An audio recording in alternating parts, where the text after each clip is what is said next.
Hi there, it's Kirstin and Jeri. We're hanging out. There's a snowstorm, or kind of an ice storm in Michigan. So we thought we should cook, right? And if we're gonna cook, we should cook with you. So we're gonna show you the smart multi-cooker today. Well, we're gonna show you lots of stuff, but first we'll start with the smart multi-cooker. So I'm gonna show you all the pieces and what it does. It's kind of a cool little gadget. This is the base. It has a water fill line down in here. And when you go to cook with it, you're actually going to steam cook, which is super cool. This, we have actually a patent on Tupper does. This blocks all of the microwaves when they come in. So when the microwave cooks the water, it actually only gets to the water, so it creates 100% pure steam cook. So the sides of this and the top, when you put the lid on, are blocking all the microwaves, so the food that's in here is not getting cooked by the microwaves. It's getting cooked purely by steamed water. And Dr. Oz says that that's the healthiest way you can actually cook your food because it retains the most nutrients. So this is actually the healthiest way to cook. So we're going to cook healthy today. So while I show you the other pieces to this, Jeri's going to go ahead and put some water in this first because we're going to cook chicken. It also, the smart multi-cooker, so the base, you can do that. You can cook pasta in the base, aside from what we're doing right now. We're going to steam cook. You can, there's a cool little, I could call it the shelf. I don't think it's really a shelf, but I call it a shelf. So you can actually add vegetables and throw them in here midway through. Vegetables don't take as long to cook, so we're going to cook chicken for probably about 14 minutes, but we're going to start, we'll probably check them a little earlier than that, make sure. But if I was going to add vegetables, I'd probably add vegetables when there's like maybe 4 minutes left in the steam cook, and I would just throw them on here while I'm cooking the chicken, and then put them on top, and then put the lid on top. This also has a really cool rice lid, so you can actually cook rice as well with this. So you can do a lot of really cool stuff with this. But today we're just cooking chicken. Can you do pasta too? Yeah, you can do pasta in the base. That's what I was saying. You can do pasta in the base. You can also do, if you take like a snack cup and you crack an egg and put it in the snack cup, put 3 or 4 of them in here, and you put you put water in the base and you cook it. I'm trying to remember this. I believe it's 7 minutes on 70% power. It does poached eggs in the little snack cups. Yeah, it's really cool. So for like breakfast, you can also do desserts like that. What is it? Not flan. Flan. You can do it like that as well. There's recipes for that. You can do, I've actually done a hamburger up here because I wanted to see what it was like. It was delicious, by the way. Then I did fish. I put fish up here and I put vegetables in the bottom because I wanted to know that if I did that, would the vegetables taste like the fish? Zero transfer of any smells or tastes, which is super interesting. And I understand, it must just because it's steam cooking, because I expected the vegetables to taste like fish. I did it with a hamburger over top of potatoes too, because I thought potatoes, I mean, they're going to take on whatever, nothing. I thought grease was going to drip and they're nothing. So you can also, if you want to infuse flavor into like your fish or your chicken or something that you're cooking, you can put some oils and some vinaigrettes and things into the water, and as it's cooking the steam, it will infuse flavor into your food as well. So you can do some cool stuff with this. Today, we're just going to cook chicken, but you could do those things if you wanted. So this is the main colander base that you're going to use, and Jeri's going to throw some chicken in here for us. And what I'm going to do is I tend to, and she's cut up the chicken just to speed up the process because huge, big chicken breasts would just take a little longer to cook. So we have kind of some slices we kind of cut them into tenderloin size pretty much. It's kind of my, or not tenderloin, tenders, chicken tenders, whatever. Yeah. But if you had tenderloin, you could cook tenderloin in here as well. I would slice that up a little bit too if it was meat, just because when it's huge and big, it takes way longer to cook. And I'm about speed and efficiency. So if it takes too long, I don't want to do it. So we've cut these into smaller sizes. What we're going to do, we'll put the lid on. She's going to throw it in the microwave.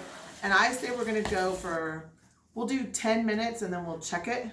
So if you want to throw this in the microwave for 10 minutes, and then we'll check it and just see how they're doing. They're small sizes, so there's a chance it could be done.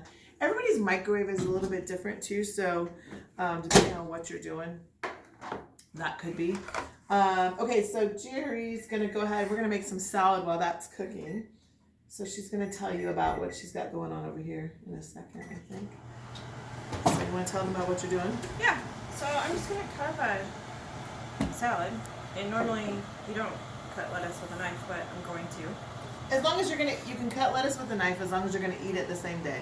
So, trick that a lot of people don't know is that if you cut lettuce with a knife, there's a chemical reaction that happens and it browns the lettuce. It doesn't brown it like instantly, like so right now we're gonna eat this when we're done because yum. So it's fine as long as you're gonna eat it right there. But if she was to cut this up and then put it in the refrigerator in the morning, even in Fridge Smart, in the morning it would be brown because there's a chemical reaction that happens. It's the same thing with metal spoons. If you put them in sugar, a chemical reaction happens and the sugar gets all, you notice if you leave a spoon in your sugar, you get chunky sugar. That's why. And you can Google it. I don't remember the rules about it, but it's a thing. So yeah, it's a chemical reaction. So this is our chef's knife. It's in the catalog. I'm not sure what page it's on. It doesn't matter. It's a really nice knife, actually. I don't It's know very it's sharp. specific. Yeah. Yeah, like it's weighted really nice. It has a really nice handle. It's one of my favorites. So it cuts really nice.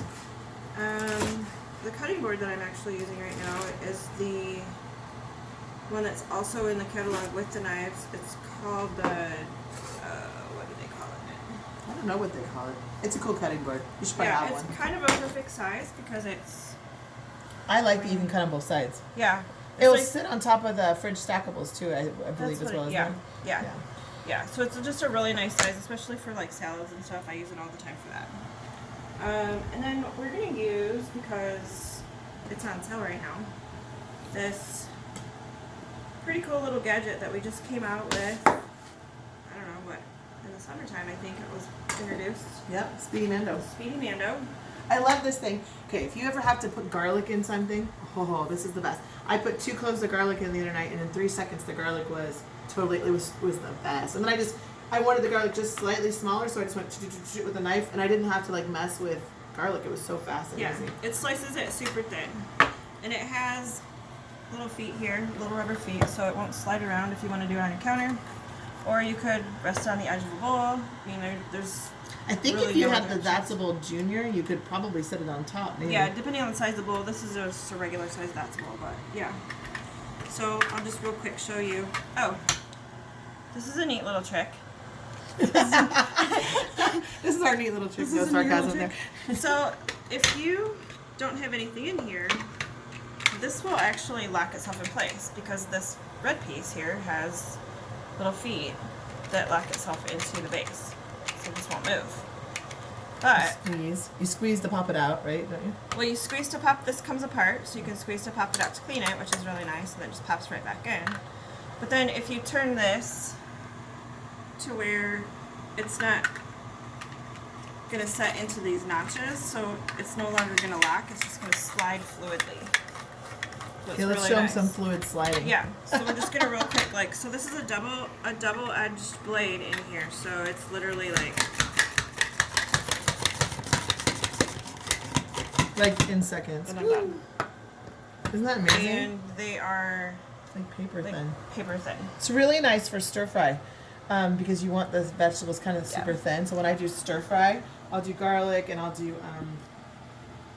I just lost my mind of what it is that I sliced to put in there. Peppers, But- onions. Yeah, things like that. Or if you want, and you just, I just like it all super thin when I stir because I'm trying to cook it real fast. I'll cook the meat first and then I add the vegetables, but I'm cooking them fast and crispy, and it works really good. Oh, carrots. That's what Yeah. it is. I'll slice carrots really thin and they're great for. I love I carrots don't sliced really. thin. I love carrots in my stir fry, but I don't really want to bite into a big chunk of carrot. And this way, because it's real thin, it's just kind of part of the flavor of the whole thing. Yeah, so that's really nice, and I love to do that.